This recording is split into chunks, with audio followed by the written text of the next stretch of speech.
Well, 1 week ago, I told you that national media is not giving you the full story about what is happening in Syria. Specifically, that the Free Syrian Army and the so-called Syrian rebels who have now lost control of eastern Aleppo are not freedom fighters. They are, in fact, aligned with terror organizations. And while tens of thousands of you have voiced your support, some other media are asking me, where's the proof? Tonight, the proof in a reality check you won't see anywhere else. Well, as I told you, national media has framed the fight in Syria and for Aleppo as anti-Assad rebels against Syrian President Bashar al-Assad. What they do not say is that throughout Syria, there are really only two groups fighting against Assad, ISIS and al-Qaeda. In fairness, that is a crude assessment. In reality, there are dozens of small militias and factions fighting Assad.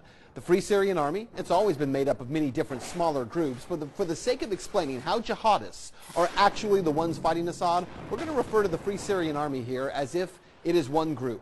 The Free Syrian Army was formed in July of 2011, but within just 1 year, there were already widespread reports that al-Qaeda in Syria had infiltrated. In 2012, I became the first reporter to question President Obama directly about the U.S. arming a group that had members of al-Qaeda. There's some concern about the U.S. funding the Syrian opposition when there are a lot of reports that al-Qaeda is kind of heading up that opposition. How do you justify the two? Well, I share that concern, and so what we've done is to say we will provide non-lethal assistance to Syrian opposition leadership that are committed to a political transition, committed to an observance of human rights. Well, while there were non-jihadist rebels in the original Free Syrian Army, they did not last long. 1 year later, in 2013, the CIA began delivering weapons to those Syrian rebels. The shipments began streaming into the country over the past 2 weeks, along with separate deliveries by the State Department of vehicles and other gear. A flow of material that marks a major escalation of the U.S. role in Syria's civil war. That was the Washington Post in 2013. But things only got worse because while the weapons were flowing in, well, so were jihadists. And by September of 2013, London-based global defense consultancy group IHS Janes reported that 10,000 of the estimated 100,000 insurgent fighters were linked to al-Qaeda.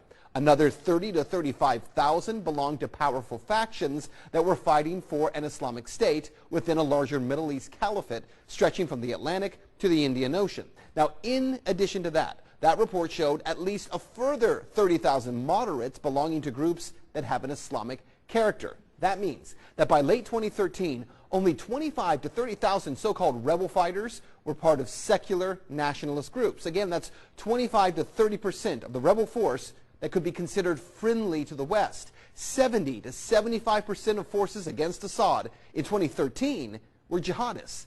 But that didn't stop the U.S. from sending funding and sending weapons.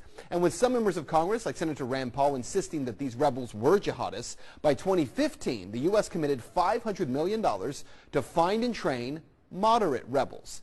Instead, by September, a major blow, 3,000 of the few remaining FSA fighters, they defected from the organization. They proclaimed their allegiance to ISIS. Those fighters belong to multiple brigades that form the conglomeration of the FSA. Also in 2015, the Pentagon publicly admitted that an additional 70 U.S.-trained Syrian rebels surrendered a weapons stockpile to al-Nusra. Fighters from Division 30, they surrendered to the al-Qaeda affiliate group after crossing into Syria over the Turkish border. And as for that $500 million moderate rebel training program, that was halted a week later when the Pentagon admitted it had only trained 4 or 5 fighters. Not 400 or 4,000, 4 or 5. And it was in 2015 when the International Business Times reported that the moderate movement in Syria could be officially considered dead as of last week when the last U.S.-backed rebel faction disbanded its members, joining extremist groups such as the Nusra Front, the al-Qaeda offshoot in the country. Some of the men joined a group called the Levant Front, a coalition of rebel militias that also have ties to al-Qaeda. And again, that was 2015, and yet through 2016, weapons and funding from the West continued. In September of this year, 2016, the U.S. delivered 3,000 tons of weapons and ammo to fighters in Syria, including rocket launchers and anti-tank guided weapon systems. So what you need to know, it is a fact that since 2012, those so-called moderate rebels in Syria have been absorbed into al-Qaeda groups or pledged allegiance to ISIS. And for the past year, the moderates, they have been gone. So when media only calls these groups freedom fighters, and yet these fighters have pledged themselves to Al-Qaeda and to ISIS, then no, make no mistake, they are not looking to make Syria free. They are looking to enslave it, as they have in so many other places. That's Reality Check. Let's talk about that on Twitter.